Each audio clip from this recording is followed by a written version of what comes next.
Hello, everyone, and welcome back to another episode of Unlearn with Bianca. On this podcast, we explore everything around self healing, health, personal growth, the mind body connection, relationships, and more.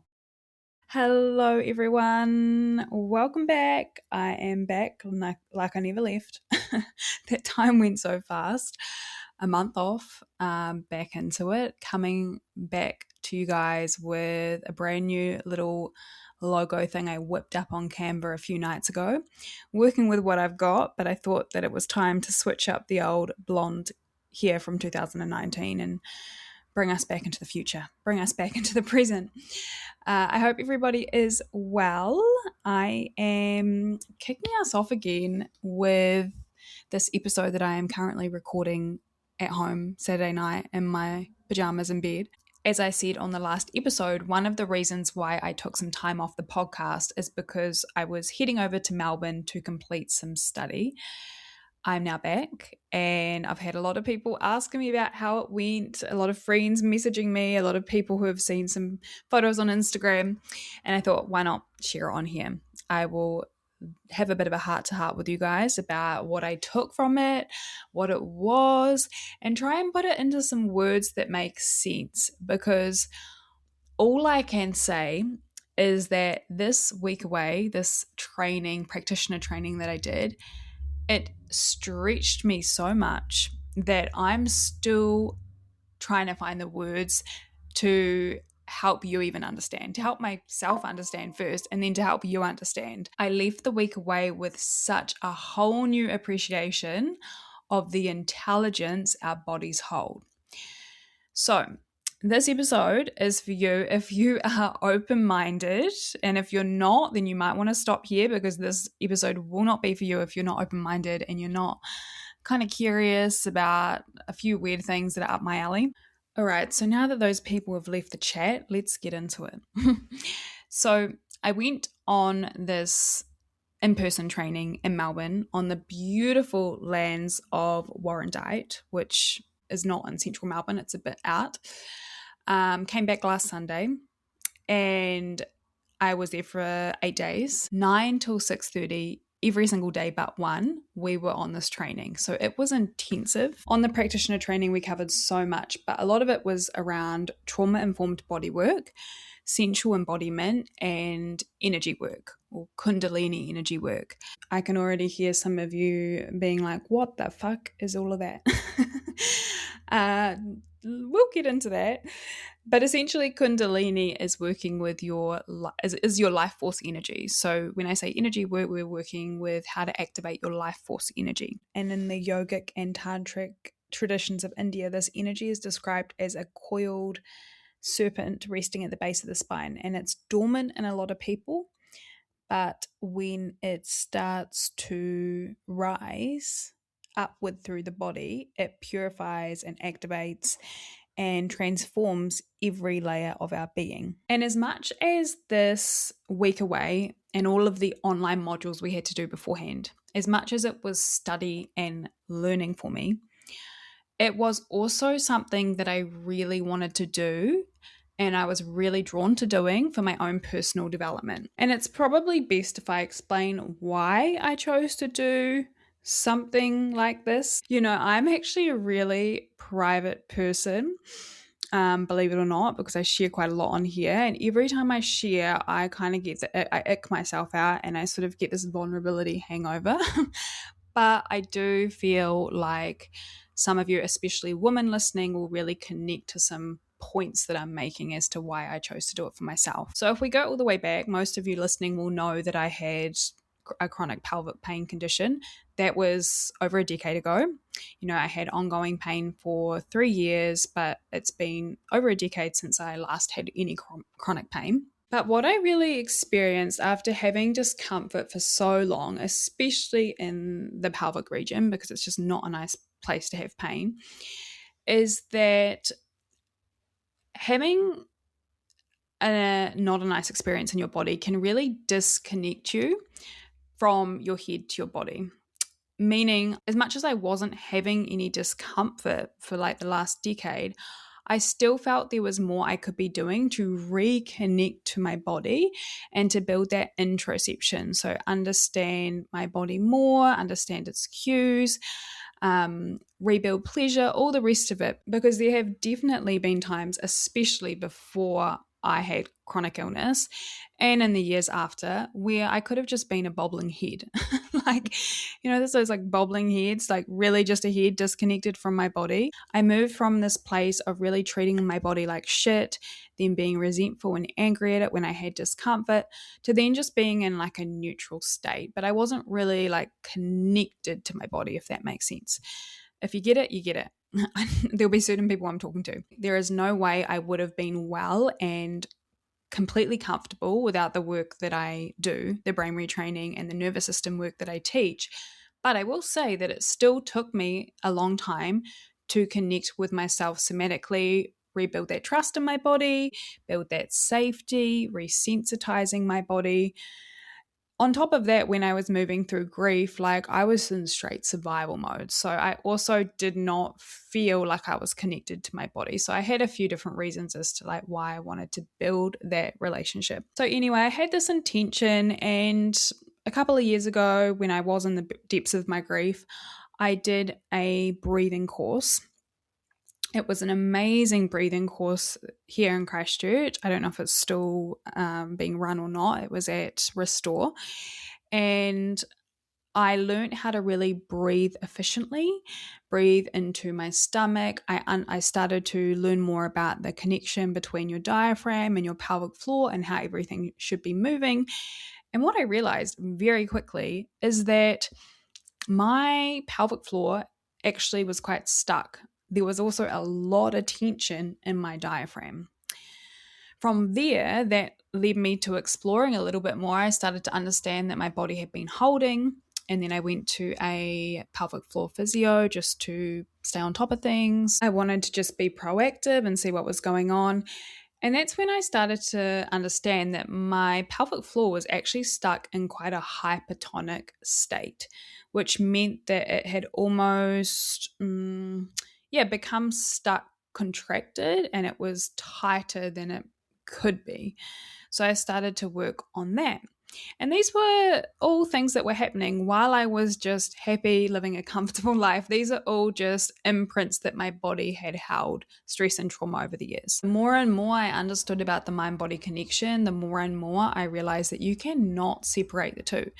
You have to work, as I've said this time and time again, on the brain to the body and the body to the brain. And I saw this connection more and more of being fluid and flexible in our body and feeling safe in our body, how that led to having a more regulated nervous system. And I see this with my clients as well. Clients can completely shift out of chronic symptoms that they've been living with for years, or anxiety or IBS, pain, fatigue, but they may still be doing other things in the background to unwind their body and what it's been holding at that level.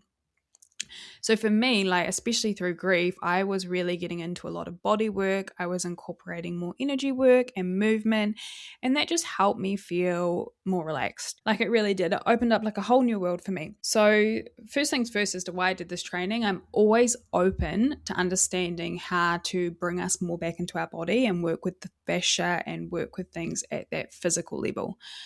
Plus, the other part of the practitioner training I did in Melbourne was a lot around energetics. And this is the part where I've been really curious, because I had an experience a few years ago, again in the depths of my grief. One of the best things I ever did, truly it was like life-changing, is I booked a trip to Bali, crashed my friend's honeymoon-ish. My other friend came with me, and then after she left, I stayed on for 3 weeks by myself. It was a massive step at that time.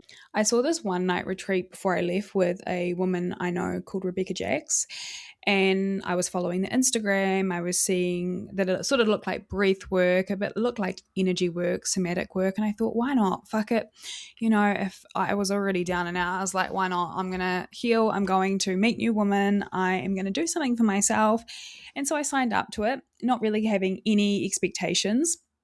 In some of the videos I was watching beforehand, I could see people were sort of like moving fluidly or they were crying. And I was like, oh, this will be interesting. Like maybe it will help me release some stuff. One thing about me is that I am not someone who goes chasing highs. Like I'm not someone who has done all these retreats and done the plant medicine. I don't take drugs. Like I'm not addicted to healing. I don't go chasing highs. I feel like we live here in this 3D reality. I think healing and healing on healing, that is a trap. But obviously, like I was in the depths, I just needed a night away, you know? Anyway, so I went on this one night retreat, which included somatics, breath work, a lot of beautiful women, and it had something called Kundalini activation. Had no idea what that was. Now, I will not exaggerate when I say I did not leave that retreat the same person that I went in as the day before. We did these breathwork practices that led into a activation, and all I can describe it as to look at would be like someone giving Reiki. So no one's physically touching you, but they're working with energy and chakras. And when I was in this space, it sounds a little bit crazy, but my body started to shake. My body started to move and like release tension. I could feel it sort of unwinding tension. I had heat running up certain parts of my body. And what was happening is that my Kundalini energy, which is your life force energy that lives at the base of the spine, was getting activated. So it was moving through my system and clearing blocks out as it moved through my chakra system. With all these physical movements, I wasn't performing any of it. I wasn't trying. It was just happening to me. I was thinking like, what the heck is going on? Like as someone who has never felt any of this before, it was such a profound experience. I left these sessions feeling more grounded. I felt clear. I felt very connected to myself, and truly for the first time in years, because I had been navigating so much, I felt this sense of trust and peace. Truly such a powerful experience, and it just felt like I had reactivated this inner power source. So I left this retreat and left Bali, and I was continuing to like integrate what had happened, and I had extra sessions online. And with every session I did, which was a handful, each of them were different. Sometimes a lot of trauma and memories would come up. Other times I've left feeling really light. But I knew that it was helping me process a lot through my body and also emotionally. I wanted to learn more about why it was happening, how it was happening, help people reconnect to this energy in a really trauma-informed way, because it is so powerful. Kundalini itself is an ancient energy. It's actually recognized across a whole lot of cultures in the world. It's just called something different. But yeah, I had such a profound experience. So I wanted to understand more what was actually going on. And then I think it was actually the same trip, when I got back, I met this amazingly gifted lady at a workshop called Dr. Sarah Jane Perry. And she is the founder of Spinal Energetics. She is a trained chiropractor as well. And I looked into her work and I saw that as a chiropractor, she was doing the same sort of stuff. She was working with energy, working with the spine, combining both Eastern and Western traditions to work with the spine. It was really interesting. I have so much reverence for it. So I really just wanted to understand how it worked. That's how my brain works.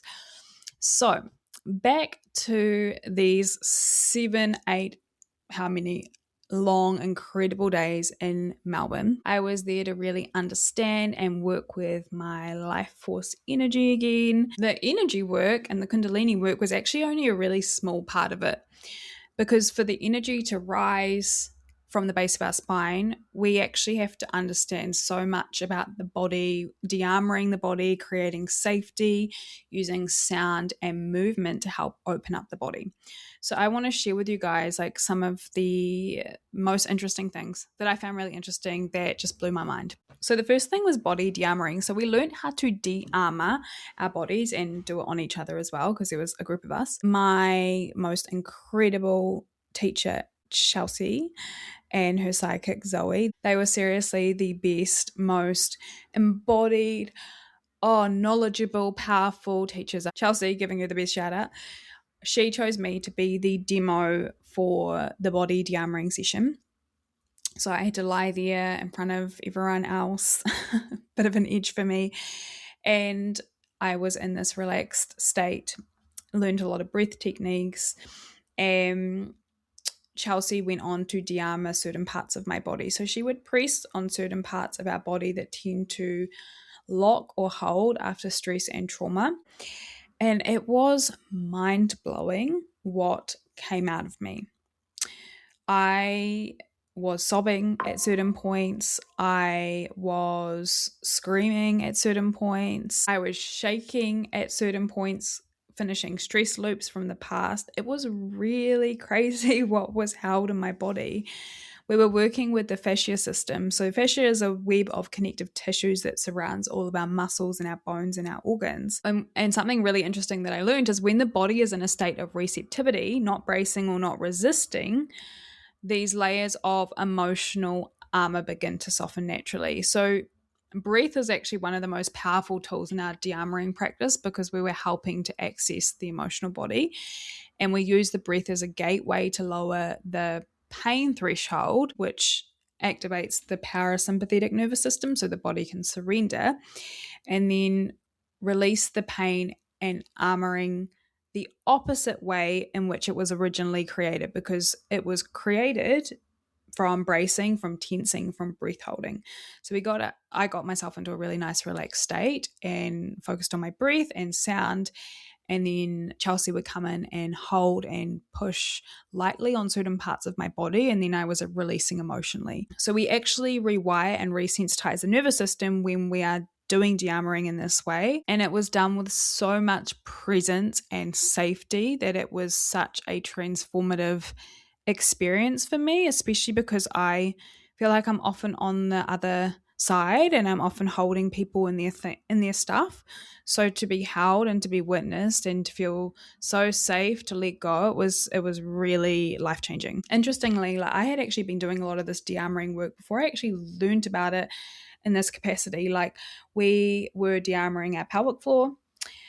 We were de-armoring in between our diaphragm, which was where I held a lot of tension. There was a de-armoring spot above our kneecap, our jaw, our SCM joint, which runs down our neck, which I was really tight in, our QL muscle, which is in our lower back. Oh, and our psoas, which is kind of by the belly button. It can get really tight. So there were all these points of the body that it was just so fascinating to learn where we can hold tension. For me, especially that QL, that was really tight, and that can signify hyper independence and carrying the weight of responsibility. We also have a de-armoring point in our breast as well. For women, we did 2 whole days of de-armoring, and what it really reiterated to me is that the body is never isolated. It's always speaking, and just because we might be experiencing tension or pain in one area, it doesn't mean it's necessarily related to that area, or there could be an emotional or energetic reason as well. For example, a tight pelvis or tight hips can often correlate with stored anger or suppression in the SCM muscle, which is down the side of your neck, the jaw, or the face. It can also relate to your throat chakra being blocked, which is interesting. The throat and the pelvis feel like on a body map, they're quite far away, but there is a massive connection between those two. So I'm actually going to read out of my manual here some of the common body-based trauma patterns, because I think you guys will find this interesting. Frozen shoulders and collapsed chest often indicates grief, shame, or fear. This posture protects the heart but disconnects us from expression and breath. A tight jaw and neck associated with anger, unsaid words, or fear of speaking the truth. The body holds back expression by locking the throat and jaw. Really interesting. Clenched fists or tense hands, a fight response that may relate to repressed rage, boundary violation, or hypervigilance. Contracted pelvis and glutes may reflect stored fear, sexual trauma, or a freeze response. Clients often lose sensation or tighten unconsciously in these regions. Raised shoulders or hypertension of spine indicates chronic stress or overexerting to be strong or stay alert. Shaking or twitching, a sign that the nervous system is discharging stored survival energy. This is often a positive sign in somatic processing. Numbness or dissociation, a coping strategy that often masks deep, overwhelmed fear or unprocessed emotions. So again, the body never lies. The body is very intelligent and it always goes in to protect us. Because really, trauma is not just a psychological event, it's a physiological one. The next part that I really loved on this training was the sensual embodiment side. And I want to reiterate again, sensual embodiment does not mean anything sexual. It is getting in touch with our senses, again, building that connection to what's going on internally in our body and how we feel. So what I learned is that our fascia responds best to slow, spiraling, fluid movement. And especially for women that are prone to living in a chronic state of freeze, this is exactly what we need more of. I'm also going to be running a event soon in Christchurch, so I'll put that up on the next podcast, but we're going to be working with this sensual embodiment practices. I want to see every one of you that live in Christchurch. I want to see you there. When we learn to move in these non-linear ways and we're listening to what our body needs rather than doing something linear, like when the head takes over and we're following something prescriptive, when we move non-linear, we are interrupting that pattern of freeze and our interoception is building. We get this ability to sense internal states that starts to come alive again. I have found this kind of movement so important for my energetic health, and I think that's why I've really been enjoying the stretching and the dancing. I also learned how important sound is. If you'd asked me a few years ago to even let a sound out of my mouth, I would have been quite embarrassed. But on this training, I realized how far I'd come because we really let out massive sighs. We just allowed the sound to move out. And releasing sound is actually so important, especially again for us women. So many of us have been trained not to make sound. We feel uncomfortable when it comes to anger. So this is a huge thing. And of course the breath. So when we were doing sensual embodiment, we were using breath and sound together. We had a whole day of doing female archetypal work. This is really where we got out of our comfort zone. We were doing sensual embodiment practices, feeling into what the body was holding, what we wanted to let go of. And we were also able to connect into different, I'll call them versions rather than archetypes, different versions of the feminine. So one might have been the wild woman, where we were able to release anger, which was so cathartic. And then we might have been playing around with like the sexy type for one. And then we went through different types, full spectrum of energies. And it was so liberating and just so much fun to do this and to see all the women in the group really own this. And, you know, when you have stretched yourself that much and doing something completely out of your comfort zone, you are essentially you're activating new neurological and emotional pathways. Like you're getting into edges that you've never done before. And the embodiment piece is just so powerful to help you reconnect with parts that you just have never connected with, or maybe just haven't connected with in a long time. Another thing that really stood out in this training is how important safe spaces are. And this was probably one of the safest containers or spaces I've ever felt I've been a part of. We know that touch is one of the first ways that we experience the world. Before logic, we felt. Before we could cognitively think, we only relied on touch. Touch can really soothe our nervous system. It can help us co-regulate, and it can remind the body that it's safe to be held, safe to receive, and safe to be loved. Now, as I said, this was one of the safest containers I'd ever been in, and it was due to the women that were with me on this journey. And because we all felt so safe and seen in each other's presence, we were able to let go and we were able to receive touch from each other and receive de-armoring and work on our breath and all the things that can feel a little bit out of your comfort zone if you think someone's watching or if you are a bit self-conscious. So the woman I did the training with, I just learned so much in the presence of them, because we all had our own stuff. We all had our own story. None of us were there to wear masks. It was so refreshing. We could just connect at such a deep level. And I really crave these type of connections these days. Like, small talk and the bullshit doesn't cut it anymore. Like, these women were just there showing up for themselves. There were no sister wounds. There was no judgment from each other, which helped us release the judgment of ourselves. And if there was anything we wanted to vocalize, we would just bring it to the floor. Now, this just made me realize how important it is when women come together and heal with each other. And I do want to reiterate that this whole space and the safety of it was completely guided by the two facilitators that were taking it, that did the most beautiful job. There was one common theme though with us, all of us women, is that in some way, shape or form, we'd all been holding it together. And that is, I'm sure like most of you can relate to, holding it together, getting through life in a particular season. And then when you come together, you feel safe. That's when you can really let go without judgment of yourself or without judgment of others. There was a lot of release work. There were a lot of tears. There were a lot of screams. There was a lot of laughing. It was just so refreshing. We could have been doing any kind of training and I was just with that group of women, I still would have had such a transformational time. Women need oxytocin to heal. We need touch. We need safety. And yeah, there was something that was just so deep and profound just by being with safe people. And the last thing I want to touch on, which was just so fascinating, was the energy work we did. You know, I still can't really find the words to share what we did because it's more of a felt thing that you have to experience. I'm not going to try and go and overword it or anything because it was sort of like a Hogwarts for females, to be honest.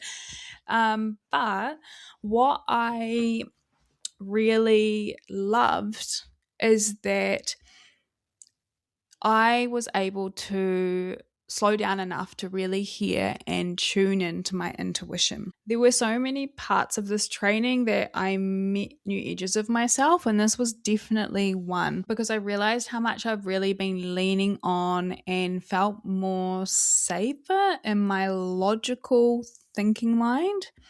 It's always been quite a hard thing for me to navigate because I'm very logical, but I also am very intuitive. And I've often put that intuitive part to the side because I don't want it to take over the logical part. I just haven't wanted it to really overpower or cancel out my logic because I really am someone who values both sides of things. In saying that though, what I have come to accept is, yes, I am very intuitive. I am very clear cognizant, meaning that I just know things. I don't know how. I just know things. You can ask people around me. I just know certain things. I can feel a lot if I allow it to come in and I slow down enough. And this training really helped me do that and trust that. Like, I'm not special. I think we all have intuition. We all have different things that we have strengths in. And I'm really looking forward to like fine-tuning that a bit more and letting that part of me take the wheel. Even though I do in certain things, again, it's like letting the logic take a back seat sometimes I think is going to be really important for me. Like, I learned and understood so much more about the chakras, the auric field, all of these things that, you know, I'd only skim the surface on. On the last day, we had to put everything that we'd learned in practice into an energy activation session. And I was working on this beautiful woman. She had her eyes closed. And so she was just in her process. And a lot of it was really trusting, allowing your body to take the lead, trusting what you can feel into. And then the next day she gave feedback and she said she felt generations of family trauma and lovingly let it go and really unwinding all these shoulds of expectations. And she had such a powerful experience. And that just really reiterated to me everything I've been talking about in the last 5 minutes. Like, it's never too late to really start trusting yourself, start trusting your intuition, start leaning on that part of you more, even if it hasn't been practiced. Because, you know, sometimes things work mysteriously. And if that's one thing I've learned through grief, is that if you're trying to think your way through everything and you're not allowing any room for the mystery or things to come in or not leaning on any intuition, it can feel like an upward battle. It can feel like a constant energy drain. So that was a real eye-opener for me. I thought this episode was going to be a really quick hello and check-in and reflection, but here we are. From here, what I'm going to do is just let more time to let all of this information and all of these learnings to land.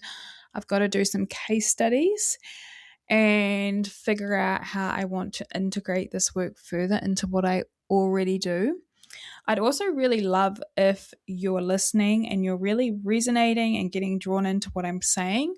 Do message me, because I would love to know how many of you out there are curious. I'm still looking for one more person. I have to do a few different case studies, so I'm still looking for one more person. So potentially if one of my listeners is wanting some work done, then we can look at that. But for now, I'll also put the lightning process dates for June in the show notes. That is the brain and nervous system training that I teach.